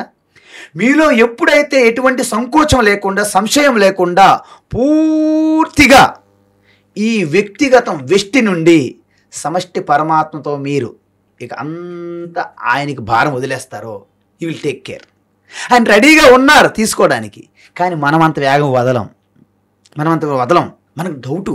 నేనే ప్రయత్నిస్తూ ఉంటానన్నమాట. మీరు ప్రయత్నిస్తున్నంత వరకు ఈశ్వరు నుండి మీకు ఎటువంటి సహాయం అందదు. ప్రయత్నం లేనంత వరకు అంటే నేనే చేసేస్తాను అనే ప్రయత్నం ఉన్నంత వరకు ఈశ్వరు నుండి మనకు ఎటువంటి సహాయము అందదు. మీరు ఎప్పుడైతే ఈశ్వరుని గుర్తిస్తారో, ఎప్పుడైతే మీ హృదయస్థములో ఆ విశ్వాసం, దృఢమైన విశ్వాసం కలుగుతుందో, చూడండి, ఇవన్నీ గజేంద్ర మోక్షమని, ద్రౌపది దేవని, ప్రహ్లాదుడు ఈ కథలు ఎందుకు చెప్పారంటే, అక్కడ జరిగినటువంటి సన్నివేశాలు మనం చూస్తే వాస్తవానికి ఈ మధ్య కాలంలో ఎంతోమంది మహాత్ముల్లో జరిగినవి. ద్రౌపది ఉన్నది. ద్రౌపదికి దుశ్శాసనుడు అత్యంత దారుణమైనటువంటి ప్రవర్తన చేస్తున్నప్పుడు తాను రక్షించుకోవడానికి వ్యక్తిగతంగా చాలా ప్రయత్నం చేసింది అమ్మ. ఆ తర్వాత పాండవులు రక్షిస్తారనుకోంది, కుదరలేదు. భీష్ముడు ద్రోణుడు రక్షిస్తారనుకోంది, కుదరలేదు. ఇక ఎవ్వరు కూడా నాకు రక్షించలేరు అని అయిపోయింది. నేను ఎలాగా రక్షించుకోలేను, అబల. సో అప్పుడు ఏమనుకున్నారంటే ఆవిడ, ఇక నా పని అవుట్. అంటే నాకు రక్షిస్తే ఈశ్వరుడు అనేవారు ఉంటే ఆయన మాత్రం రక్షించాలి. ఇక అల్టిమేట్ శరణాగతి. ఇక తను కాపాడుకుని వదిలేసి ఈశ్వరుని శరణాగతి తీసుకుంది. దాన్ని సంపూర్ణ శరణాగతి అంటారు. ఆ సంపూర్ణ శరణాగతి చేసేటప్పుడు ఈ వాతావరణం అంతా కూడా, ఎందుకంటే పరమాత్మ వ్యక్తి కాదు, ఒక రూపం కాదు. ఈ గోడ అవ్వచ్చు, ఈ గాలి అవ్వచ్చు, ఈ వాయువు అవ్వచ్చు, చెట్లు అవ్వచ్చు, ఏదైనా పరమాత్మ శక్తిగా మారి ఆ సమయం మీకు సహాయం అందించవచ్చు. అందుకే మనం ఏమనుకుంటాము, అక్కడ శ్రీకృష్ణుడు వెళ్ళి శారీస్ అందించడం అనుకుంటాం మనం కథలో జరిగినట్టుగా. వాస్తవానికి శ్రీకృష్ణుడి సంబంధం లేదు. మొత్తం ఈశ్వరు ఏదైతే ఉందో ఆ అమ్మగారు అల్టిమేట్గా పరమాత్మ ప్రకృతి సరెండర్ అయిపోయింది. ఆటోమేటిక్గా శారీస్ వచ్చాయన్నమాట. మనకి ఎలా చూపెట్టాలి? ఆటోమేటిక్ శారీలు ఎవరు నమ్ముతారు? శ్రీకృష్ణుడు వదిలేడు శారీలు అంటే అప్పుడు ఓకే. మరి ఇదే శ్రీకృష్ణుడు శారీలు వదిలేటప్పుడు ఆయన పుట్టినప్పుడు కూడా ఆ జైలు డోర్లు తెరుచుకున్నాయి కదా, అప్పుడు శ్రీకృష్ణుడు వెళ్ళి డోర్లు తీయలేదుగా. ఆయన పుట్టినప్పుడే జైలు గోడలు తెరుచుకున్నాయి. అప్పుడు ఎవరు చేశారు? ఆయన పుట్టినప్పుడు జైలు గోడలు తెరుచుకునేటట్లు ఏ శక్తి చేసిందో అదే శక్తి ద్రౌపదికి శారీలు అందించాయి. మీకు కూడా ఇప్పుడు అందిస్తాయి. అంటే శారీలని కాదు, మీరు ఎటువంటి ఆపదలో ఉన్నప్పుడు ఈశ్వరుని గుర్తించి సంపూర్ణమైనటువంటి శరణాగతి. ఆయన ఏం చేస్తుంది, నాలో ఏం లేదు, I'm nothing, Ishwar is everything. I'm nothing, Ishwar is everything. అప్పుడు ఈశ్వర్ వర్కౌట్ అవుద్ది అనమాట. అందుకే మనం ఏమనుకుంటాం, నేను చేసేస్తున్నాను అనే ఒక అహంకారం ఉంది కదా. అహంకారం అంటే నేనే కర్తను అని ఎవరైతే అనుకుంటారో దాన్ని అహంకారం అంటారనమాట. అందుకే అహంకారము నుండి కారం అనే కూరలు పీకిస్తే ఏమవుతుంది? ఏమో మిగులుతుంది? అహం మిగులుతుంది. అప్పుడు అహం మీకు భూషణం అయిపోతుంది. దూషణం కాదు, భూషణం, నాగభూషణుడు. అంటే ఏంటి అంటే అహంకారం అనే పాము నుండి కోరలు తీసిన తర్వాత అది భూషణంగా మారిపోయింది పరమాత్మ. ఆభరణం అంతే కదా. ఇప్పుడు శివుని మెడలో ఏముంటుంది? పాము ఉంటుంది. దానికి కోరలు విషం ఉండదు తెలుసా? అంటే అహంకారం. ఇప్పుడు మనలో అహంకారం ఉందనుకోండి, అదే పాము. దాని నుండి కారం అనే ఈ కర్తృత్వ భావము, నేను వ్యక్తి అని, నేను పుట్టాను, నేను సాధించేస్తాను, నేను గొప్పదాన్ని అని ఏదో ఫీలింగ్ ఉంటుంది కదా, దాన్ని అహంకారం అంటారు కదా. నేనెవరిని? అంత ఈశ్వరి చేతిలో నేను ఒక ఇన్స్ట్రుమెంట్ని అని భావన ఉందనుకోండి, అహంకారం నుండి కారం పోయినట్లు, అంటే పాము నుండి కూరలు పీకినట్టు. అప్పుడు మీరు ఈశ్వరుడు మిమ్మల్ని ఆభరణంగా ధరిస్తాడు మిమ్మల్ని. అందుకే ఏం చెప్తారు తెలుసా? యావత్తు సృష్టి అంతా మీకు వెలేసేసిన ఈశ్వరుని కనుక పట్టుకుంటే మీకు పూజ చేయడానికి పుష్పం తెచ్చి వేస్తాడట ఈశ్వర. మీకు పూజ చేస్తారు, ఈశ్వర పూలతో మీకు పూజ చేస్తారు. ఎప్పుడు? యావత్తు సృష్టిని కూడా మీరు తృణప్రాయంగా విడిచిపెడితే ఈశ్వర అని పట్టుకుంటే ఆ ఈశ్వరుడు మిమ్మల్ని పూజిస్తాడు. ఇప్పుడు అంటే పురాణాలన్నీ మనందరి కోసం క్రియేట్ చేసి చెప్పబడింది, కల్పితాలు అన్నారు. అట్లా అందరికీ అర్థం అవ్వడం కోసం మీరు ఇది క్రియేట్ చేసి చెప్తున్నారా? ఇది కూడా ఎక్కడైనా ఉందా? ఏది? ఈశ్వరుడే మనకు పూజ చేస్తాడు. మహాభారతంలో సాక్షాత్ చెప్పడం జరిగింది. వ్యాస మహర్షులు మహర్షులే. శ్లోకాలు కూడా ఉన్నాయి, శ్లోకాలు ఉన్నాయి. ఇప్పుడు నేను డైరెక్ట్గా శ్లోకం అయితే చెప్పలేను, కానీ దాని తాత్పర్యం మీకు చెప్తున్నాను. ఎప్పుడైతే ధర్మంకి కోసం మీరు పాటుపడేటప్పుడు మీకు అనేక క్లిష్టాలు, ఇబ్బందులు, బాధలు అన్నీ వస్తాయి మీకు. కానీ చెల్లించకుండా చివరి వరకు ఎవరైతే నిలబడతారో అప్పుడు మీ పక్కన ఈశ్వరుడు నిలబడతాడు. యావత్తు సృష్టి ఎగ్నిస్ట్ మీకున్నా మీకు ఎవరేం చేయ, ఎందుకు? ఈశ్వరుడు మీ పక్క ఉన్నారు. కానీ అంటే సన్యాసులు, యోగులు ఇలాంటి ఒక ఆధ్యాత్మిక సాధనలో ఎన్నెన్నో సంవత్సరాలు సాధన చేసిన వాళ్ళు తప్ప సామాన్య మానవులు ఎవ్వరు కూడా చెల్లించకుండా ఉండటం అనేది అసలు చూసిన ప్రసక్తే లేదు. అది మీరు అనుకుంటారు మీ భ్రమ. ఎందుకంటే ఎన్నో సంవత్సరాల సన్యాసులు, యోగులు మాత్రమే ఈ దర్శిస్తారు, ఈ సత్యాన్ని దర్శిస్తారు అనుకోవడం భ్రమ. వాళ్ళు దర్శించవచ్చు, కాదని నేను అనట్లేదు. కానీ సామాన్యులు మన మధ్యలో ఉన్న వ్యక్తులు కూడా అద్భుతమైనటువంటి తత్వాన్ని దర్శించిన వాళ్ళు ఉన్నారు. చివటం అమ్మ అని ఒక ఆవిడ ఉంటారు, ఆవిడ అవధూత. ఇప్పుడు త్రైలింగ స్వామి ఇక్కడి నుంచి వెళ్ళారు కాశీ. అదేవిధంగా రమణ మహర్షి 11 సంవత్సరాల ప్రాయంలోనే ఏమీ చదువుకోలేదు, పెద్ద సాధన కూడా ఏం తెలియదు.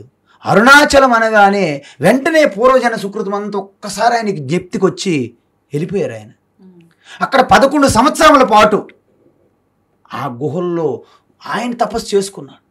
ఒక్కసారి ఈ ఐడెంటిఫికేషను, ఈ జగత్తు, ఈ యొక్క నేము ఫేము, ఈ గొప్ప ఏవైతే అన్ని విడిచిపెట్టేశారో తన స్వరూపం ఒక్కసారి ఆయనకి జ్ఞప్తికి వచ్చింది. అప్పుడు అనుకున్నాడు ఆయన, 11 సంవత్సరాలు అనవసరం కింద మీద పడ్డానే. ఆయన చెప్పారు స్వయంగా, ఇది 11 సంవత్సరాలు చేసిన సాధన అంతా వ్యర్థం. ఇప్పుడు మీరన్న ఈ త్రైలింగ స్వామి కాశీ అయితే సాక్షాత్తు శివుడే కొన్ని వందల సంవత్సరాలు, దాదాపు ఒక 200-300 సంవత్సరాలు కాశీలో మానవ రూపంలో తిరిగాడు అని అంటుంటారు. ఆయన పుస్తకంలో కూడా, త్రైలింగ స్వామి బుక్ లో 280 సంవత్సరాలు ఉన్నారు ఆయన. నిజమా? శివుడే? శివుడు అనేది నేను ఇప్పుడే ముందు చెప్పాను మీకు. శివ అంటే యావత్ బ్రహ్మాండం అంతా శివ కంటే ఏమి లేదు.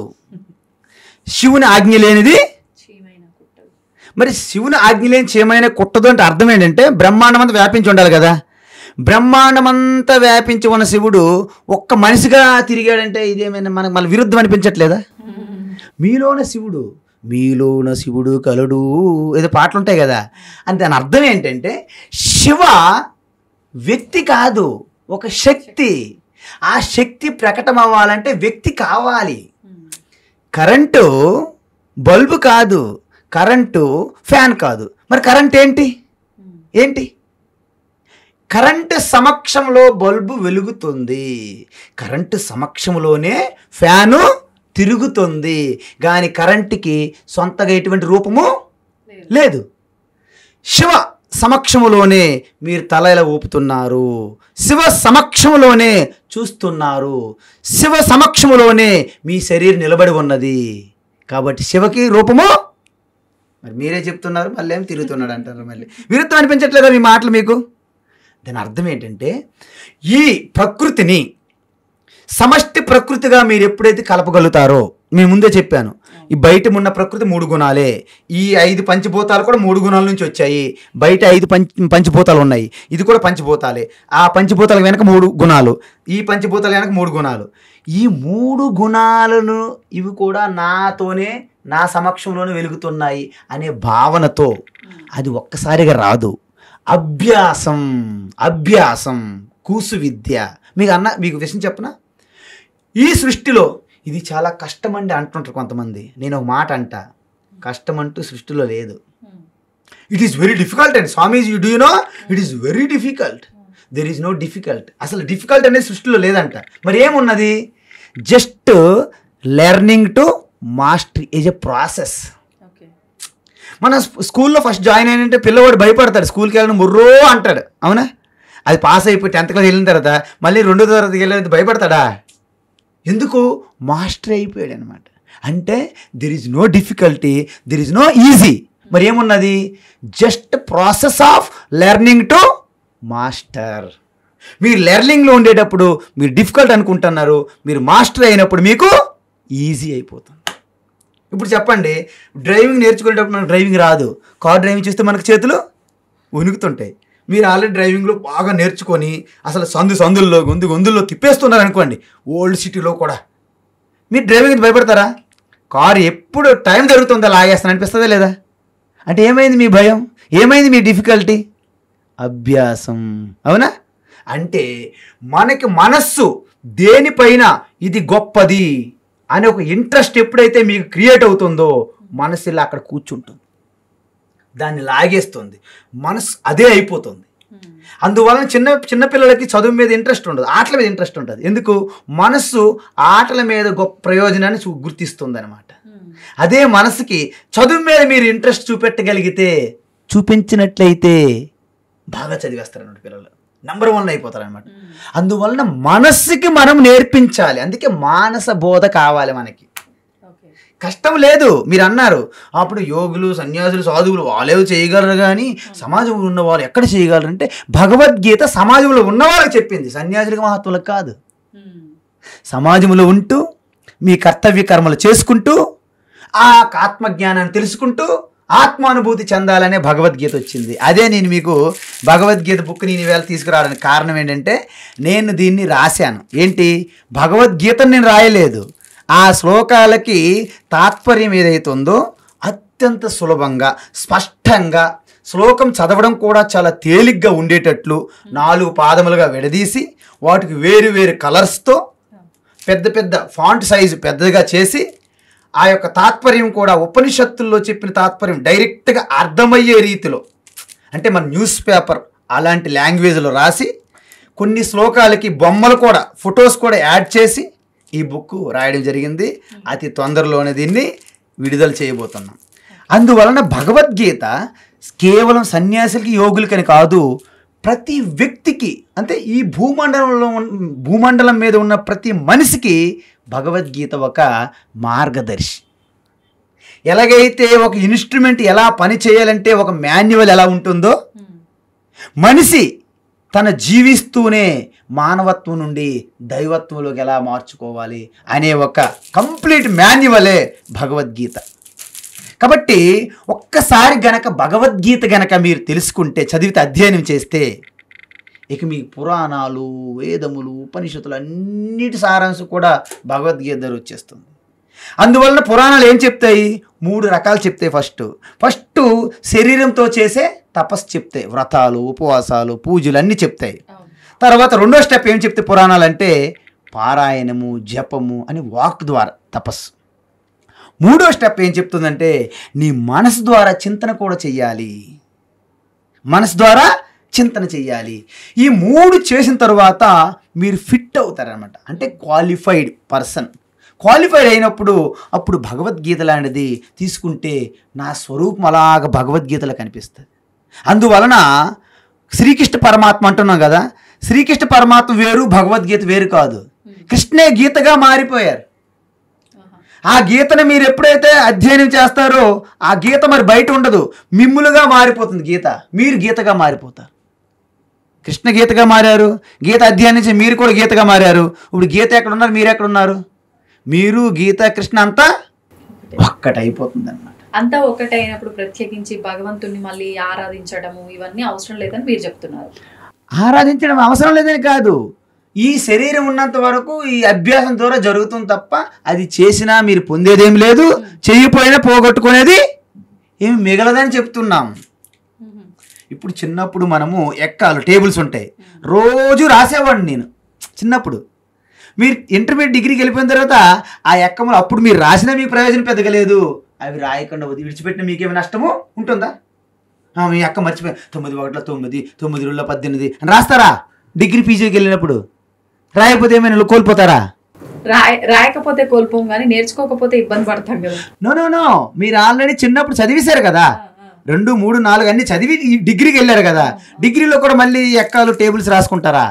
ఈ పూజలన్నీ కూడా మీరు మొదట్లో బాగా నిష్ఠ సాధించినంత వరకు చేస్తూ ఉండాలి.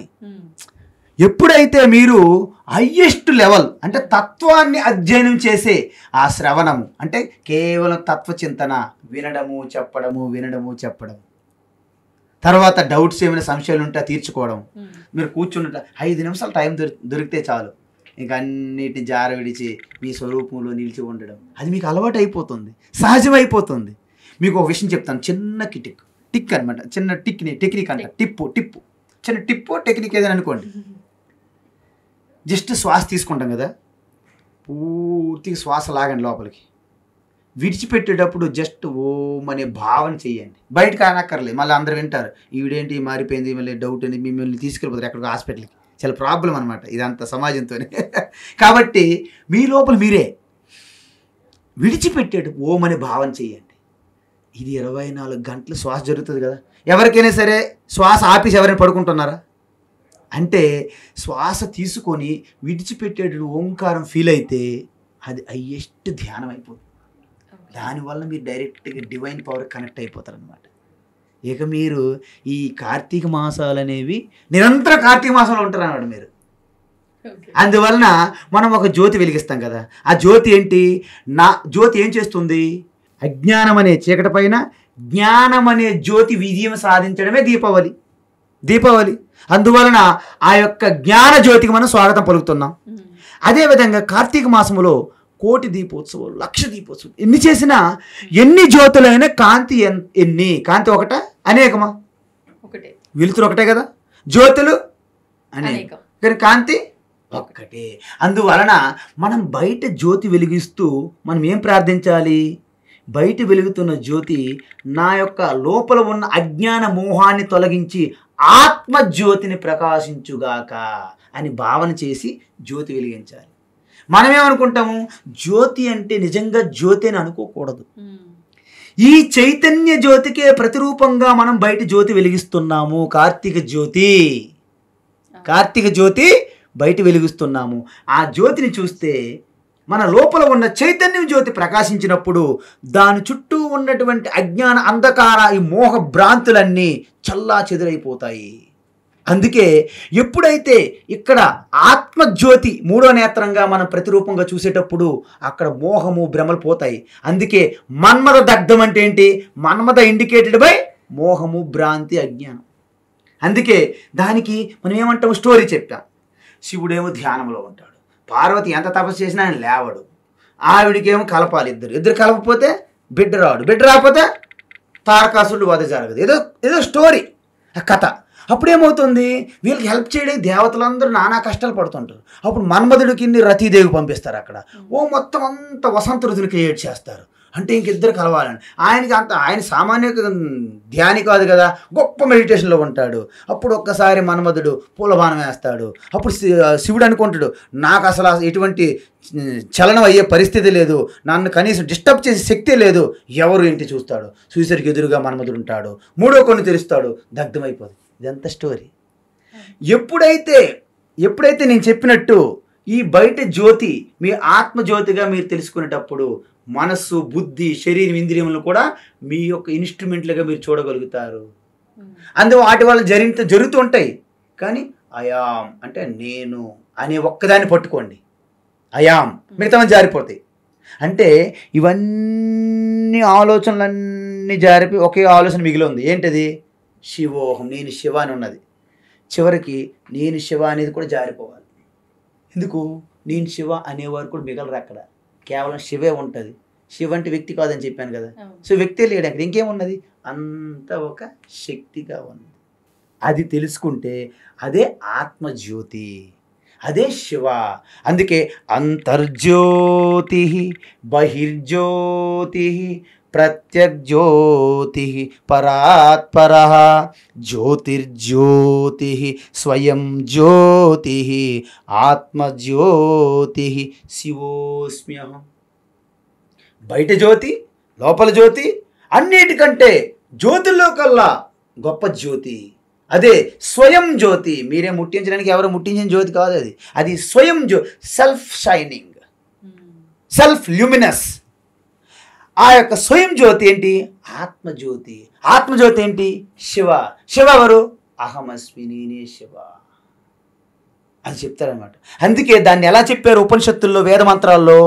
న తత్ర సూర్యో భాతి న చంద్రతారకం నేమా విద్యతో భాంతి కుతోయమగ్ని తమేవ భాంతం అనుభాతి సర్వం తస్య భాస సర్వమిదం విభాతి. మనం ఆరతి ఇచ్చేటప్పుడు ఇది పాడాలి ఈ మంత్రం. హారతి ఇచ్చేటప్పుడు ఈ మంత్రం చెప్పాలి. చాలా మంది తెలీదు. కర్పూర గౌరం కరుణావతారం సంసార సారం భుజగేంద్రహారం సదా వసంతం హృదయారవిందే భవం భవానీ సహితం నమామి. ఇది పాడేస్తుంటారు. దీనికి ఆరతికి సంబంధం లేదు. మీకు 2 మంత్రాలు చెప్పాను ఇప్పుడు, ఒకటి శ్లోకం, ఒకటి మంత్రం. నతత్ర సూర్యోభాతి అంటే ఇప్పుడు నేను ఇలా కన్ను మూసుకున్నాను, ఇంద్రియములన్నీ బయట నుంచి విస్మరించేశాను. నేను బాడీ కాదు, బాడీ ఆల్రెడీ నా యొక్క ఎరుకలో తేలుతుంది. బాడీ ఇంద్రియములు కూడా నేను కాదు, మనసు నేను కాదు. ఇవన్నీ నేను కాదనేటప్పుడు వాటితో తాదాత్మ్యం, ఐడెంటిఫికేషన్ ఉండదన్నమాట. సో వాటి మీద ధ్యాస పోయిందనమాట. అప్పుడు కేవలంగా ఏకం ఎరుకగా మిగిలి ఉన్నాను కదా. మిరుకుగా ఉన్నాను అంటే మీకు తెలుస్తుంది నేనున్నాను, నాకు తెలుస్తుంది. ఆ తెలుసుకునే తత్వాన్ని జ్యోతి అంటారని చెప్పాను కదా. ఇప్పుడు బయట ఏదైనా వస్తువులు మనం చూడాలంటే మనం వెలుతురు ఉండాలా? బయట పట్టపగలు వెలుతురు ఎక్కడి నుంచి వస్తుంది? సూర్యుడి నుంచి వస్తుందమ్మా, మంచిది. రాత్రిపూట ఈ యొక్క లైట్లు కానీ చంద్రుడు కానీ వెలుతురు చూస్తాము. మరి ఇప్పుడు ఈ 2 లేవు. ఓకే, 2 లేవు. కళ్ళు మూసుకున్నారు, స్వప్నంలో అన్ని వస్తువులు చూస్తున్నారు. మరి స్వప్నంలో ఏ సూర్యుడు వెలుగుతున్నాడు? ఏ చంద్రుడు వెలుగుతున్నాడు? ఏ తెలంగాణ పవర్ హౌస్ నుంచి మీకు ఎలక్ట్రిసిటీ వస్తుంది, లేకపోతే ఆంధ్రప్రదేశ్ పవర్ హౌస్ నుంచి ఎలక్ట్రిసిటీ వస్తుందా? లేదు. ఏ వెలుగులో మనం చూడగలుగుతున్నా? అది ఆత్మజ్యోతి, స్వయం జ్యోతి. అక్కడ నతత్ర సూర్యోభాతి. చూసారా మంత్రం అర్థం? వేద మంత్రం చూడండి. నతత్ర సూర్యోభాతి, అక్కడ సూర్యుడు వెలగలేడు. నా చంద్రమా, చంద్రుడు వెలగలేడు. నా నక్షత్రాలు, నా విద్యుత్ మెరుపులు, ఎటువంటి జ్యోతులు వెలగలేవు. మరి సూర్యుడు చంద్రుడు వెలిగించలేని ప్లేస్లో నువ్వు ఒక చిన్న హారతి వెలిగించగలవా? కుతో అయం అగ్ని. ఏ విధంగా నేను అంటే నీకు సూర్య చంద్రుడు కూడా వెలిగించలేరు నిన్ను. ఎందుకు? వాళ్ళ వెలుగుకి నువ్వు కారణము. ఈ చిన్న కర్పూరం పెట్టి నేను వెలిగిస్తున్నా. చూసారా? అంటే సృష్టిలో ఫస్ట్ నీ తర్వాతనే నిన్ను అనుసరించే సర్వం సృష్టి అంతా వెలుగుతుంది. అందుకే సూర్యమండలంలో ఏదైతే ఆత్మశక్తిగా ఉనికిగా ఉందో అది మీ హృదయస్థంలో ఉంది. ఆదిత్య హృదయం. ఆదిత్య ఎక్కడ ఉంటాడు? సూర్య ఆదిత్య అంటే ఎక్కడ ఉంటారు? అంతరిక్షంలో అనుకోండి. హృదయం ఎక్కడ ఉంటుంది? బయట, లోపల? ఆదిత్య హృదయం. యచ్చాయం పురుషే యచ్చ అయం పురుషే యచ్చ అసౌ ఆదిత్యే సహ ఏకః. ఉపనిషత్ మంత్రం. నా హృదయస్థంలో గుండె చప్పుడు వెనక ఉన్నటువంటి ఆ స్ఫురణ ఎరుక ఏదైతే ఉందో ఇది సూర్యమండలం లోపల ఉన్నటువంటి ఒక ఉనికిగా ఉన్నది. అది ఇది ఒక్కటే. ఇది తత్వం అన్నమాట. అయితే మీరు అన్నట్టు అంత సులభం కాదు. నీ సులభం నేను అనలేదు. మనకి డ్రైవింగ్ రాకముందు కార్ డ్రైవింగ్ అంటే భయం, నేర్చుకున్న తర్వాత సులభం అయ్యింది. అవునా? అందుకే ఉపనిషత్తు మంత్రాలను కూడా ఏం చెప్పారంటే మన అందరం పడుకొని ఉన్నాం, మనం వ్యవహారం చేస్తున్నాం. కానీ ఉపనిషత్తుల ఋషుల దృష్టిలో మనం పడుకున్నట్టే లెక్క. ఎందుకంటే మీరు స్వప్నంలో ఎంత పని చేసేస్తున్నా మేల్కొన్న వ్యక్తి దృష్టిలో అది పడుకున్నట్టే లెక్క, మీ నిద్ర నుంచి మేల్కొన్నంత వరకు. ఇప్పుడు మనం ఎంత పని చేసేస్తున్నా ఆత్మ దర్శనం, ఆత్మ తత్వం దృష్టిలో ఇది నిద్రతో సమానం అన్నమాట. అంతే కదా. అందువలన ఈ నిద్ర, అందుకే ఉపనిషత్తు ఋషులేమన్నారు, ఉత్తిష్ట గెటప్ అన్నారు అన్నమాట. మనం ఏం చేస్తాం, బెడ్ మీద లేస్తాం, అయినా కళ్ళు తెరవము. జాగ్రత్త, కళ్ళు తెరువు అన్నారు. మళ్ళీ రెండు చెప్పారు అక్కడ, ఎరైజ్ ఎవేక్. వివేకానంద స్వామి విన్నారా? ఎక్కడైనా పాంప్లెట్స్ ఉంటాయి కదా, చిన్న చిన్న పాంప్లెట్లు, arise awake stop not till reach the goal. Arise awake stop not till reach the goal. అది ఎక్కడ చెప్పారు? ఉపనిషత్తు, కఠోపనిషత్తు మంత్రం అనమాట. అంటే ఉత్తిష్ట అంటే గెటప్.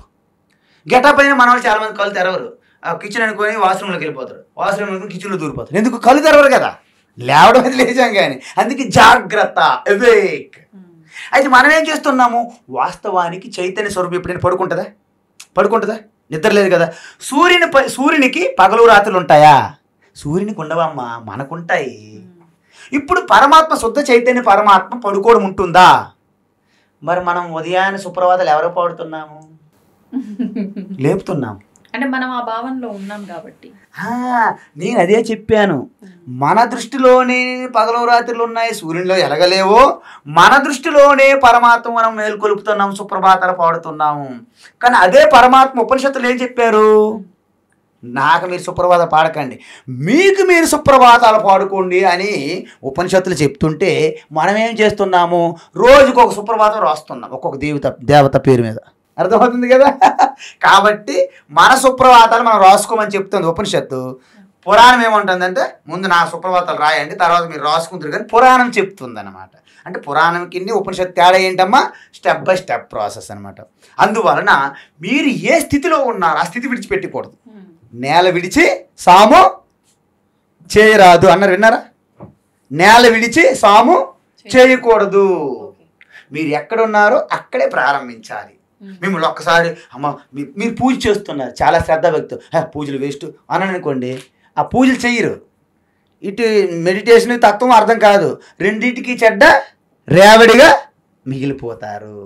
అందువలన ఎదుటి ఉన్న వ్యక్తుల యొక్క స్థితిగతులను మనం అంచనా వేసి మనం చెప్పాల్సి ఉంటుంది అనమాట.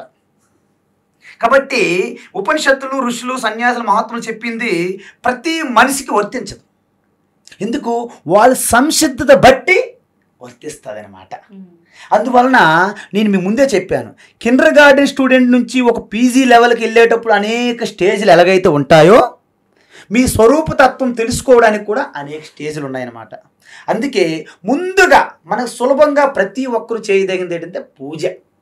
బయట ఒక విగ్రహం పెడతాం, పూజా ద్రవ్యాలు తెచ్చుకొని అలంకరించి పూజ చేస్తాం, సులభం. మెల్లగా మంత్రం, చాలామంది నోరు తిరగదు. ఎందుకు? ఈ చుక్క ముక్క అంటారు కదా, ఇవన్నీ తిన్న తర్వాత నాలుగు తిరగక నాలుక మందం అయిపోయి మంత్రం నోరుకి ఉచ్చారణ రాదు. కాబట్టి అలా మెల్లగా మంత్రము, జపము, పారాయణ వెళ్ళిన తర్వాత ఈ రెండిటి దాటి మనస్సు చంచలమయ్యే మనసుని వెనక్కి లాక్కొని దాన్ని పెట్టాలి. ఎందుకు? మనస్సుకి మనము దాని యొక్క ప్రయోజనం చూపెట్టాలి. చూడు, నువ్వు కనుక అన్ని విడిచిపెట్టి ఆ యొక్క నీ యొక్క ఈశ్వరుడు, సపోజ్ కృష్ణ, రామ, శివ ఏదో దాన్ని పెడితే నువ్వు అద్భుతమైన శక్తులు పొందుతావు, అద్భుతమైన సిద్ధులు పొందుతావు, మహిమలు పొందుతావు అని ముందు మనము మనసుకి చెప్తాం. మెల్లగా మనస్సు అవి పొందుతుంది. అప్పుడు అంటే ఇవి కూడా తుచ్చమేని, ఇవన్నీ విడిచిపెట్టు. ఎందుకు? ఇవన్నీ సిద్ధులు, మహిమలు వెంట మనం పడితే మనలో అహంకారం పెరిగి మన చివరికి ఈశ్వరుని చేరుకునే మార్గాన్ని విడిచిపెట్టేస్తాం. రామకృష్ణ పరమహంస అదే చెప్పారు, ఈ సిద్ధులు, ఈ మహిమలు వీటిని పడిపోయి చివరికి మీరు మీ గమ్యాన్ని మర్చిపోతారు. మీరు వెళ్ళవలసిన అమర్నాథ్, మీరు ఆగ్రాలో ఉండి తాజ్మహల్ చూసుకొని హైదరాబాద్ తిరిగి వచ్చేసారు. ఎక్కడికి వెళ్ళారు? అమర్నాథ్. ఎక్కడి నుండి వచ్చేసారు? ఆగ్రా నుండి. మర్చిపోయారు అమర్నాథ్ అనేది. ఎందుకు? తాజ్మహల్ బాగుంది, తాజ్మహల్ తెల్లనా అంత బాగుంది కదా, ఎవడు కట్టాడు, ఎప్పుడు కట్టాడు, ఇవన్నీ మీకు కావాలి. అమర్నాథ్. కాబట్టి మన టార్గెట్, మన లక్ష్యం, మన గమ్యం మనం పెట్టుకోవాలి. అందువలన ప్రతి ఒక్కరు కూడా ఆత్మస్వరూపులు అయినప్పటికీ మీరు ఉన్నటువంటి స్వభావం ఒకటి కాదు. మనం నలుగురు ఐదుగురు ఉన్నాం ఇక్కడ, మన అందరిలో ఒకటే ఆత్మస్వరూపం, పరమాత్మ ఒక్కటే. కానీ మన అందరి నలుగురు యొక్క బుద్ధులు వేరు వేరు, నలుగురు మనసులు వేరు వేరు, నలుగురు ఇంద్రియాలు వేరు వేరు, నలుగురు శరీరాలు వేరు వేరు, నలుగురు ఇంట్రెస్ట్లు వేరు వేరు, అలవాట్లు వేరు వేరు, నలుగురు తినే ఫుడ్ వేరు వేరు. ఎవరు ఏం ఫుడ్ తింటున్నారో ఎవరో తెలుసు. కాబట్టి ఇన్ని భిన్నంగా ఉన్నాయి, కానీ మనందరం కూడా విభజించలేము. భిన్నంగా ఉన్నాం. We are different but not divided. You understand? Yeah, ఇది సత్యం అన్నమాట. దీన్నే సత్యం, జ్ఞానం, అనంతం బ్రహ్మ. అందుకే మీరు చూడండి, ఒక లాస్ట్ మాట చెప్తున్నాను. శుద్ధ చైతన్య పరమాత్మ ఆత్మస్వరూపంగా అణువణు వ్యాపించి ఉంది. దానికి అజ్ఞాన భ్రమ అనేది తోడైతే కలిపితే జీవాత్మ అయింది. ఏమైంది? జీవాత్మ. అంటే జీవాత్మని చూడండి, జీవాత్మ ఈజ్ ఈక్వల్ పరమాత్మ ప్లస్ అజ్ఞానం. మరి జీవాత్మ నుండి అజ్ఞానం తీస్తే ఏమవుతుంది చెప్పాలి మీరు. జీవాత్మ ఈజ్ ఈక్వల్ పరమాత్మకు అజ్ఞానం కలిపితే జీవాత్మ అయింది కదా. ఇప్పుడు అజ్ఞానం యువతలు తీసుకొస్తే ఏమైంది? జీవాత్మ మైనస్ అజ్ఞానం ఈజ్ ఈక్వల్ టు పరమాత్మ. కాబట్టి ఇదే మీరు గుర్తుపెట్టుకోవాలి. అజ్ఞానము యాడైతే బ్రహ్మ కాస్త జీవుడిగా మారిపోయాడు. జీవుడి నుండి అజ్ఞానం పోతే బ్రహ్మ. అర్థమవుతుందా? అది అందుకే నేను ఎప్పుడైతే అజ్ఞానం యాడైందో అహంకార బయటకు వస్తుంది అనమాట. నేను కర్తను, నేనే చేసేస్తున్నాను, ఇంటిని నేను మోస్తున్నాను. కానీ అహంకారం నుండి కర్తృత్వ భోక్తృత్వం అనే కారం పోయినప్పుడు, కూరలు తీసిన తర్వాత ఏమైంది? శుద్ధ చైతన్యమే. చిదానంద రూప శివోహం శివోహం. తవ్వండి, తవ్వుతూనే శివలింగం. సరే, దాన్ని అట్లా కప్పేసేయండి, చూపించదండి. Krishna is there. మూర్తి పూజ కాదు, సాక్షాత్ బ్రజేంద్ర నందన భగవాన్ ఉన్నారు మూర్తిలో. ఏమీ ఆశించకుండా ఆరాధించే వాళ్ళు కూడా ఉన్నారా ప్రభుజీ? నిజమైన భక్తి అంటే మనకు తెలియదు కాబట్టి